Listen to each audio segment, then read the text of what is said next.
Bonjour à tous. Dimanche dernier, nous étions invités à poser un acte de confiance en Jésus. Aujourd'hui, nous faisons quelque part un pas de plus et nous sommes invités à poser un acte de foi.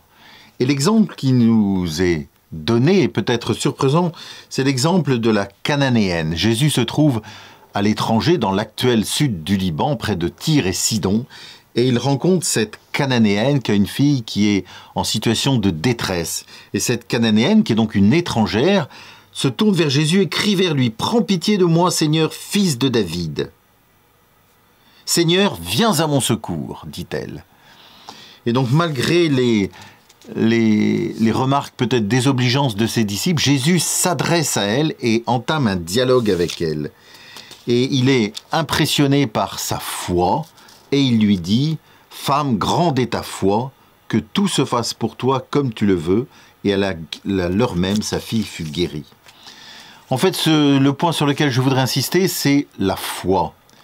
Et il me semble que cette histoire avec cette Cananéenne nous montre profondément que la foi est dialogale.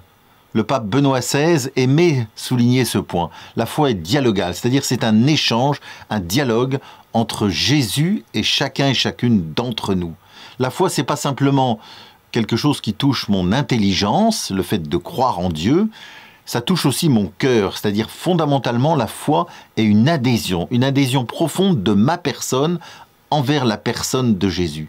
Et s'établit ainsi un échange, un dialogue entre Jésus et chacun et chacune d'entre nous. Et ce dialogue est un petit peu notre secret. Et ce dialogue débouche profondément sur une amitié personnelle entre chacun d'entre nous et Jésus lui-même.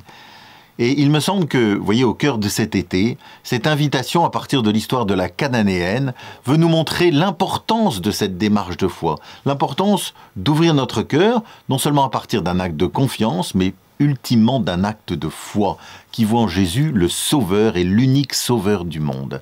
Voilà, que cette belle histoire avec la Cananéenne nous invite à grandir dans la foi, à poser des actes de foi, c'est-à-dire des actes de confiance, des actes d'abandon en Jésus, unique Sauveur du monde.